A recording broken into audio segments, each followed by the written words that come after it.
Hello everyone, welcome back to my new blog. कैसे हैं आप सब लोग? Hope you all will be absolutely fine guys. Radhe Radhe, जय माता दी ऑल्सो गाइज। आज का ब्लॉग होने वाला है बहुत ही अच्छा, क्योंकि गाइज आज हम बताने जाएंगे आपको कुछ राधा रानी से रिलेटेड स्टोरीज जो कि बहुत फेवरेट है। और ये देख लीजिए, अपने गद्दे पे बैठी हुई है और ये रही लाडो। राधे राधे कर दो सबको, राधे राधे राधे राधे। और हमारे लड्डू देख रहे हैं कि राधे राधे को तो भैया उठा उठा के घूम रही है, मेरे को नहीं उठा रही। अभी आपको भी उठाऊंगी, ठीक है? नंबर वाइज से उठाऊंगी दोनों को।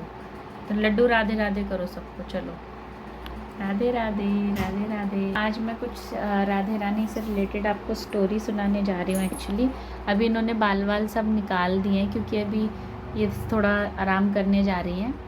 तो मैं अभी आपको एक स्टोरी सुनाती हूँ एक्चुअली। सो गाइज, ये देख लीजिए, अभी ये आ गए हैं गोदी में। कह रहे थे जैसे उसको राधे को झुला रही है ऐसे मुझे भी झूला। तो अब ये झूलते हैं ऐसे, इनको बहुत पसंद है ऐसे झूलना, ऐसे ऐसे कूदना। तो मैं इनको गाना सुना रही थी। राधे कौन से पुण्य किए तुमने, हरी रोज तेरे घर आते हैं। राधे कौन से पुण्य किए तुमने, हरी रोज तेरे घर आते हैं। हरी रोज तेरे घर आते हैं। हरी रोज तेरे घर आते हैं। डांस कर रहे हैं। राधे कौन से पुण्य किए तुमने, हरी रोज तेरे घर आते हैं। ये देखो, मज़ा आ गया, इन्हें हंस रहे हैं। तो गाइज़, आज मैं आपको सुनाने जा रही हूँ राधे रानी की दो स्टोरीज़, जो कि बहुत ज़्यादा मतलब मैंने सुनी तो मुझे बहुत अच्छी लगी। सो गाइज़, किसी ने मुझे बोला था कि आप स्टोरी सुनाते हैं तो हमें बहुत अच्छा लगता है। सो आज के व्लॉग में मैं स्टोरी सुनाऊंगी related to Radhe Rani. So guys, एक बार क्या होता है, बरसाने में एक साधु महात्मा होते हैं। वो राधा रानी के बहुत प्रिय भक्त होते हैं, मतलब दिन रात राधे रानी का भजन करते हैं। तो गाइज़, एक बार क्या होता है, उनकी भक्ति सुबह शाम करते हैं। वो एक बार अचानक से उनके मन में भाव आते हैं कि क्यों ना राधा रानी की पोशाक मैं खुद बनाऊं और उनको पहनाऊं। तो ये सोचते हैं वो। फिर जैसे तैसे वो सामान एकत्रित करते हैं, खरीद के लाते हैं कपड़ा वपड़ा, धीरे धीरे बनाते हैं पोशाक, सिलते हैं उसको, रेडी करते हैं। तो ऐसा करते करते उनको यही कोई 1 महीना हो जाता है। उसके बाद वो कहते हैं चलो अब मैं अपनी लाली को ये पोशाक पहना दूँगा। क्योंकि गाइज़, राधे रानी को तो सब लाली ही बोलते हैं, क्योंकि वो लाली हैं सबकी, बेटी हैं सबकी। तो गाइज़, लाली को वो जा रहे होते हैं फिर पहनाने पोशाक। तो रास्ते में वो जब चढ़ते हैं सीढ़ी, एक्चुअली जो बरसाने गए होंगे तो आपने देखा होगा काफ़ी ऊंचाई पे है बरसाना, जो है ना माँ, जो राधे रानी बैठी हुई है बहुत ऊंचे पे बैठी हुई हैं, तभी उनको ऊंची अटारी वाली भी बोलते हैं। सो गाइज़, जब वो चढ़ रहे होते हैं तो वहाँ बाहर ना छोटी छोटी लड़कियाँ बैठी होती हैं। तो उनमें से एक लड़की भाग के आती है, तो कहती है कि साधु जी मुझे क्या ले जा रहे हो आप, क्या है इसमें दिखाना। तो उन्होंने बोला कि पोशाक है राधे रानी की। तो वो बोलती है कि मेरे को दे दो, मेरे को दे दो। तो उन्होंने कहा नहीं, तेरे को मैं दूसरी दिला दूंगा, ये मैंने उनके लिए बनाई है तो वही पहनेंगे। वो कहती है नहीं नहीं, मैं पहनूंगी। तो वो कहते हैं नहीं बेटा, तेरे को दूसरी दिला दूंगा मैं, वही पहनेंगी, ये मैं तेरे को कैसे दूँ, उनके लिए बनाई है मैंने। वो लड़की क्या करती है, हाथ से छुड़ा के और भाग जाती है। तो बहुत दूर तक वो उसके पीछे भागते जाते हैं, भागते जाते हैं, भागते जाते हैं, पूरा बाहर ले जाती है मंदिर के, भागते भागते, पता ही नहीं चलता फिर कहाँ गई। बेचारे इतना ढूंढते हैं, वो लड़की दोबारा नहीं मिलती। तो वहीं चौखट पे बैठ के ना वो रोने लग जाते हैं कि इतने मुश्किलों से तो मैंने सामान एकत्रित किया, उसके बाद 1 महीना मुझे तैयार करने में लगा है, उसके बाद अब जैसे ही मैं लाली को देने जा रहा था तो वो लड़की छीन के ले गई। शायद उनकी मर्ज़ी नहीं थी कि मैं उनको पोशाक पहना सकूं अपने हाथों से बना के। तो गाइस, वो रो रहे होते हैं, रोते रोते शाम हो जाती है। तो जो दूसरे साधु महात्मा होते हैं वो आ रहे होते हैं, वो देखते हैं कि ये रो रहे हैं बैठ के, तो ये पूछते हैं क्या हुआ, क्यों रो रहे हो। तो वो बोलते हैं कि ऐसी ऐसी बात है, बहुत दिनों से भाव आ रहा था मन में कि राधे रानी को मैं पोशाक पहनवा दूँ।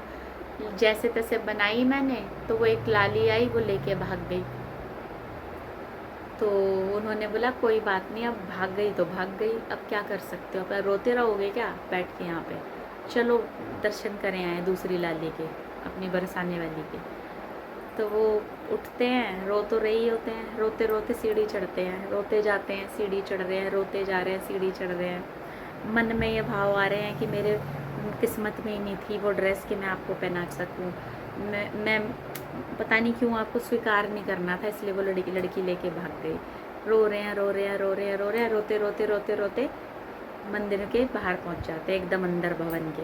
पर्दा लगा होता है, जैसे ही पर्दा हटता है वो एकदम शॉक्ड हो जाते हैं, हक्के बक्के रह जाते हैं। तो जो दूसरे साधु होते हैं वो कहते हैं क्या हुआ, और बस हक्के बक्के आँखों से आंसू, हक्के बक्के आँखों से आंसू। तो वो कहते हैं फिर रोने लग गए। हम कह रहे हैं कि अगर पोशाक नहीं पहनाई तो क्या हो गया, कोई बात नहीं फिर पहना देना। कहते हैं नहीं, मैं इसलिए रो रहा हूँ कि लाली ने वही पोशाक पहनी हुई है, ये कैसे हो सकता है जो मैंने खुद अपने हाथों से सिली थी। तो गाइज़ ये चमत्कार है राधे रानी सरकार का, और ये सच्ची घटना है। जो लाडो है वो प्यार की भूखी हैं, हमारे ठाकुर जी और हमारी माँ, जो भी भगवान है सब प्यार और भाव के भूखे होते हैं गाइज़। तो वो वहीं पे खड़े खड़े राधे रानी को कहते हैं कि ये लीला क्यों किया आपने, मैं इतना रोया। तो उन्होंने बोला कि इतने प्यार से इतने भाव से आपने मेरे लिए ड्रेस पोशाक बनवाई, मेरे बस की नहीं था सब्र करना, इसीलिए मैं वो लाली का रूप लेके आई और मैं ड्रेस लेके चली गई आपके हाथ से और मैंने पहन ली। सो गाइज़ ये है राधा रानी का चमत्कार। सो गाइज़ ऐसे ही हमने भी अपनी राधा रानी को बेटी बनाया हुआ है। तो गाइज़ अब जो भी तीज त्यौहार होगा पूरा तरीके से उनको ले पोशाक दी जाएगी, उनको सब कुछ दिया जाएगा, है ना। रक्षाबंधन आएंगे तो वो अपने भाइयों को राखी भी बांधेंगी, और मैं लड्डू को बांधूंगी क्योंकि लड्डू मेरे भाई हैं। सो गाइज़ बस यही है कि अगर आप कोई रिश्ता बना रहे हो भगवान से तो बहुत सच्चे मन से बनाइए और उसे निभाइए भी। ऐसे ही गाइज़ एक और सेकंड कहानी मुझे याद आ गई है, आज शायद कहानी का ही डेज है, कहानी का ब्लॉग है आज, है ना। राधा रानी स्टोरीज़ कहानियाँ, है ना। सो राधा रानी स्टोरीज़ डे। सो एक बार क्या होता है गाइज़, एक जो होता है बिजनेसमैन होता है, बहुत बड़ा बिजनेसमैन होता है, तो वो जाता है बरसाने घूमने के लिए। तो वो चौखट पे रोता है, बरसाने की चौखट पे रो रहा होता है। तो कोई उससे पूछता है कि भाई क्यों रो रहा है, क्या हो गया। तो कहता है कि मेरे बेटे ही बेटे हैं, मेरी बेटी नहीं है इसलिए रो रहा हूँ मैं, मुझे बेटी चाहिए, बेटी होनी चाहिए ना जीवन में। हाँ, और कई लोग होते हैं, कई लोगों के पास बेटियाँ ही होती हैं तो उन्हें कदर नहीं है, कई लोगों के पास होती हैं बहुत प्यार करते हैं वो। सो गाइज़ सब अलग अलग अपने हिसाब से जो है करते हैं, बेटियों को भी मानते हैं। सो गाइज़ वो रो रहे होते हैं तो उनसे बोलते हैं कि इस लाडली के दर्द पे आके तो रो रहा है, वो तो साक्षात बेटी के रूप में है, उसे उन्हें बेटी के रूप में देख लो, अपनी माँ के रूप में देख लो, किसी भी रूप में आप मान सकते हो। तो वो कहते हैं ठीक है, आपके कहने से मैं इनको अपनी बेटी मान लेता हूँ। तो वो राधा रानी का एक जो है चित्र लेते हैं, विग्रह लेते हैं और अपने घर चले जाते हैं लेके। वो वाला खरीदते हैं जो दीवार पे लगाने वाला होता है, तो ले जाके अपने कमरे में लगा देते हैं और कहते हैं आज से तुम मेरी बेटी हो। ये भी सच्ची घटना है गाइस, ठीक है। तो वो टांग देते हैं, कहते हैं आज से आप मेरी बेटी हो। मेरी बेटी नहीं है लेकिन मैंने तुम्हें बना लिया अपनी बेटी, ठीक है। उसके बाद गाइस बस सब अच्छा होता है, घर में उन्हें ले आते हैं। उसके बाद सो गाइस कोई त्यौहार आने वाला होता है घर पर, तो बेटे होते हैं, उनकी बहुएं भी होती हैं। तो एक मनिहारन आती है घर पर, मनिहारन होती है जो चूड़ियाँ बेचने वाली होती है, चूड़ी पहनाती है ना। मनिहारी का भेष बनाया, शाम चूड़ी बेचने आया। तो ऐसी वो मनिहारन आ जाती है, याद आ गया मुझे गाना, देखो। तो वो मनिहारन आ जाती है तो वो उन्हें बहुओं को चूड़ी पहनाती है, ठीक है। 2 बहुएं होती हैं उसकी, तो वो चूड़ी पहना देती है। तो वो पहले उससे पूछते हैं कितने पैसे, तो वो बता देती है कि इतने पैसे हुए। फिर जब वो चूड़ी पहना देती है उसके बाद वो बोलते हैं कि कितने पैसे दूँ, तो वो बोलती है इतने दो। तो वो बोलते क्यों, चूड़ी पहनाते पहनाते तेरे रेट बढ़ गए, पहले तो तूने इतने बताए थे 2 जनों की चूड़ियों के, अब तू इतने क्यों बता रही है। तो वो कहती है कि 2 जनों को नहीं पहनाई, मैंने 3 जनों को चूड़ियाँ पहनाई हैं। वो कहते हैं अच्छा 3 कैसे हो गए, ये मेरी 2 ही बहुएँ तो है, तीसरी कौन है। वाइफ थी नहीं उनकी, ठीक है, मतलब वाइफ उनकी एक्सपायर हो गई थी। तो वो कहती है भाई मैंने 3 जनों को पहनाई है, एक और भी थी इनके साथ, वो मुझे नहीं पता वो कौन थी, लेकिन यहीं पे बैठी हुई थी। तो वो बोलता है कि भाई 2 ही थी, 2 ही बहुएँ थी। तो वो बहुएँ भी कहती हैं कि हाँ हम 2 ही जने हैं और तो कोई है ही नहीं। तो वो गुस्सा हो जाता है बिजनेसमैन, कहता है कि ये ना लालची है, मतलब चूड़ी पहनाते पहनाते इसने घर बार देखा तो इसको लालच आ गया, इसलिए इसने पैसे बढ़ा दिए और झूठ बोल रही है कि 3 थे 3 थे। तो वो ना उसके ऊपर चिल्ला जाता है, तो वो गुस्सा होकर चली जाती है। वो कहती है एक भी पैसा नहीं चाहिए मुझे, मत दो, लेकिन 3 थे, मैं झूठ नहीं बोल रही, मैंने 3 लोगों को चूड़ियाँ पहनाई है। और वो चली जाती है। उसके बाद वो अपना सो जाता है रात में। रात में राधा रानी उन्हें आती है सपने में और दर्शन देती है, कहती है कि क्यों बेटी बना के तो ले आया था, हैं भूल गया मुझे, बहुओं को तो चूड़ी पहनाने लग गया, और मैं मेरे को कौन चूड़ी पहनाएगा। वो तीसरी जो थी वो मैं ही थी और मेरे को चूड़ी पहननी थी, तो मैं आ गई, मेरे को पहनाई थी उसने चूड़ी और उसके पैसे दे के आ। गाइज मानोगे नहीं, उतनी रात को वो बौखला जाता है। सबसे पहले तो उसे समझ ही नहीं आता कि मैं क्या करूं कि लाडो ने दर्शन दे दिए। यही बहुत बड़ी बात होती है कि लाडो ने दर्शन दिए सपने में और फिर वो घर पे भी आई, चूड़ी भी पहन के गई।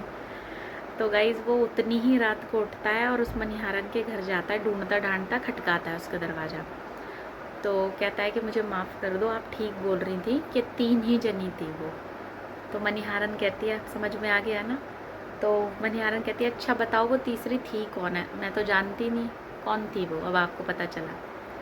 तो वो बोलते हैं कि वो तीसरी जो थी वो मेरी बेटी लाडो, मेरी राधे रानी थी, जिन्हें मैंने अपनी बेटी बनाया, मैं उन्हें भूल गया था चूड़ियाँ देना। तो वो बोलती है अरे, फिर वो पैसे देता है तो वो एक भी पैसा नहीं लेती। वो कहती है मुझे सब कुछ मिल गया, मैंने राधे रानी को चूड़ियाँ पहना दी, मुझे सब कुछ मिल गया, मुझे नहीं चाहिए एक भी पैसा। तो गाइज़ बस वही है। एक हमारी गीतांजलि दीदी है, वो भी बहुत ज़्यादा डिवोटी हैं लॉर्ड कृष्णा और राधे रानी की और श्याम बाबा की। तो उन्होंने भी घर पे लाए रखे हैं। तो वो सबसे पहले जैसे उन्हें पता लगा तो उन्होंने मुझे मुबारकबाद दी और बोला कि आप अपनी बेटी बना के लाए हो तो सारे 30 त्यौहार पर सबसे पहले उनको पूछना, जो बेटियों को करते हैं सब कुछ उनको करना। मैंने कहा बिल्कुल करूँगी मैं। सो गाइज़ बस यही है, ये हमारी कथाएँ हैं। जो विश्वास करता है तो वो डेफिनेटली उसे अच्छी लगेंगी, और जो विश्वास नहीं करता तो वो तो कहेंगे अरे ये तो क्या ड्रामा ढोंग है ना। तो गाइज़ बस जो जो विश्वास करता है तो मुझे कमेंट में बताइएगा कि आपको ये स्टोरीज़ कैसी लगी, क्या समझ में आया इससे आपको, और सच में ये सच्ची घटना वाली स्टोरीज़ होती हैं कि नहीं होती हैं। वही मेरे लिए तो होती हैं, तभी मैंने सुनाई है आपको, ठीक है। और मेरे साथ गाइज़ ऐसा एक्सपीरियंस हुआ ना कि मैं फर्स्ट अभी वृंदावन हुआ ही थी पिछले दिनों में, तो उस टाइम लड्डू के दर्शन नहीं हुए थे मुझे, बांके बिहारी जी के मुझे दर्शन नहीं हुए थे। मैंने आपको बताया था ब्लॉग में कि मैं टटिया धाम वगैरह घूम आए थे, हम लोग गोकुल घूम आए थे, निधिवन वगैरह, लेकिन हम बांके बिहारी जी के इतनी तगड़ी भीड़ थी। एक्चुअली उस दिन किसी वीआईपी को आना था तो उस वजह से सारे रास्ते बंद किए हुए थे, बहुत भीड़ थी। मतलब ये लगा लो गाइस दिख भी नहीं रहे थे लोग, इतनी भीड़ थी। तो जो सब ग्रुप में थे उन्होंने कहा कोई बात नहीं, फिर बाद में दर्शन हो जाएंगे, भाई बच्चों के साथ है, कहीं ऐसा ना हो दब वब जाए, है ना, होता है ना ऐसा। तो इसीलिए फिर हम अंदर नहीं घुसे। फिर मैंने बाहर से ही बोला ठाकुर जी को कि ठाकुर जी अब जल्दी ही बुलाना, आपके दर्शन करने आऊँगी और मैं डायरेक्ट आपके दर्शन करूँगी, पहले यही बोला मैंने, सच बता रही हूँ मैं, मेरे साथ जो हुआ। मैं आ गई। उसके बाद गई ठाकुर जी से, घर पे जो है ठाकुर जी, इनको मैंने बोला कि मैंने कहा ठाकुर जी आपके दर्शन नहीं हुए मुझे, लेकिन अब प्लीज़ मुझे जल्दी बुला लेना, मुझे आपके दर्शन करने, और मैं और कहीं नहीं जाऊँगी, डायरेक्ट मैं वृंदावन ही आऊँगी पहले। वो गाइज़ पता नहीं क्या हुआ क्या नहीं हुआ, 2 दिन बाद 3 दिन बाद इन्होंने मुझे बोला, 3 या 4-5 दिन बाद उन्होंने मुझे, 5 दिन बाद इन्होंने मुझे बोला कि फूल बंगला है, गुरुजी करवा रहे हैं, मतलब गुरुजी के जो भी हैं जानने वाले वो करा रहे हैं, और फिर अगर चलना है तो चलो। मैंने कहा हाँ भाई क्यों नहीं जाएंगे, मैंने कहा कि वृंदावन का बुलावा और हम ना जाएं। सो गाइज़ बस फिर जाने का प्लान बन गया। और उसके बाद गाइज़ ठाकुर जी ने इतने अच्छे दर्शन दिए कि वो सब आपने ब्लॉग में देख ही लिया कि कितने पास से और कितने अच्छी तरीके से हमारे दर्शन हुए।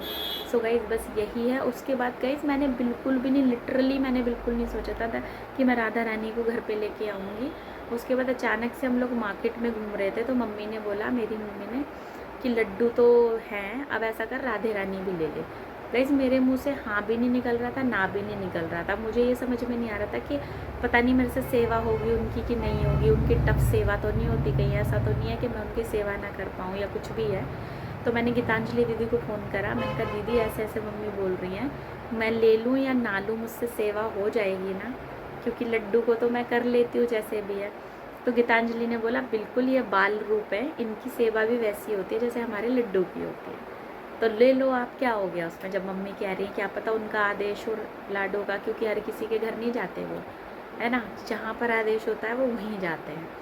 तो मैंने कहा ठीक है। फिर ऐसे मम्मी ने मुझे दिलाई, तो मतलब अनडिसाइडेड था, बिल्कुल नहीं सोचा था कि राधे रानी आ जाएंगी साथ में, और वो साथ में आ गई। सो गाइज़ ये मेरे साथ एक्सपीरियंसेस हुए हैं।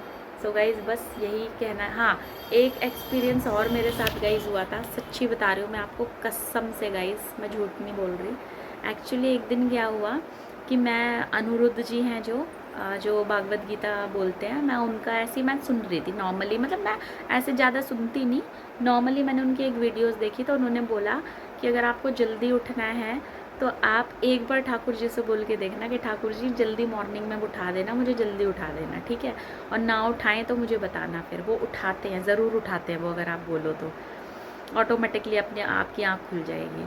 तो गाइज़ उसी दिन मैंने बोला, मैंने कहा ठाकुर जी मुझे जल्दी उठा देना, और मुझे सुबह बहुत काम है और मैं टाइम से आपकी पूजा भी कर लूँगी। तो गाइज़ सुबह 4:30 बजे मेरी आँख खुल जाए, अपने आप खुल गई। 4:30 बजे मेरी आँख खुली, मैंने क्या किया, हाथ मुँह धोया, मंदिर का पर्दा खोल देती हूँ मैं हाथ मुँह धो के, नहा के फिर टच करती हूँ भगवान जी को, पर्दा तो मैं खोल देती हूँ हाथ मुँह धो के। तो गाइज़ मैंने हाथ मुँह धोया, मैंने पर्दा खोला, ताली बजाई, राधे राधे किया। उसके बाद मैं अपना थोड़ा सा घूमा मैंने घर में, मैंने कहा चलो झाड़ू पोछा कर लेती हूँ पहले, फिर नहाती हूँ। तो गाइज़ मैं कमरे में गई, बेडरूम में, तो पता नहीं मुझे क्या हुआ, तो बच्चों के पैरों की तरफ मैं लेट गई। मैंने कहा कि चल 2 मिनट और लेट जा, उसके बाद करते हैं। गाइज़ लेटी तो ऐसी मुझे नींद लगी कि मुझे पता ही नहीं मैं कहाँ पड़ी हुई हूँ। तो गाइज़ लिटरली मैं बता नहीं सकती, ये मेरा फर्स्ट एक्सपीरियंस, थर्ड एक्सपीरियंस था गोपाल जी का। 2 एक्सपीरियंसेस पहले मेरे साथ हुए हैं। सो गाइज़ जब मैं सोई, सोते सोते 4:30 की नींद लगी, सोते सोते 5:45-6 बज गए। अब क्या होता है गाइज़, मैं क्या सपने में देखती हूँ कि मेरा दरवाज़ा खुलता है, मतलब गेट का, और गाइज़ इतने सारे लोग मेरे घर के अंदर आए हैं, इतने सारे लोग, उसमें बुढ़ियाँ, जवान, बच्चे, बूढ़े सब हैं, और उन्होंने ढोलकें ली हुई हैं। जैसे शायद आपने देखा होगा प्रभात फेरी जब कार्तिक के महीने में घूमती है, तो उसमें सब लोग होते हैं और वो ढोलक बजाते रहते हैं, हरे रामा हरे कृष्णा करते हैं, गलियों में घूमते हैं, हमारे यहाँ होता है ये बहुत। सो उसी टाइप की मंडली मेरे घर में घुस के आ गई गाइज़। और गाइज़ मेरे कान पे खड़े होकर चिल्ला रही है राधे राधे राधे राधे राधे राधे। और गाइज़ मैं एकदम से उड़ गई, मैंने कहा यार, मतलब सपने में वो मेरे कान पे चिल्ला रही है, ठीक है। उसके बाद एक बुढ़िया आंटी आई, उन्होंने मुझको बोला कि क्यों री, मेरे लल्ला को तूने मुँह भी नहीं धुलाया अभी तक। तो मैंने कहा नहीं मैंने नहीं धुलाया। तो वो अंदर जाती हैं मंदिर में, ठाकुर जी को उठा के बिठाती हैं और पानी से मुंह धुलाती हैं, और ऐसे ऐसे उन्होंने।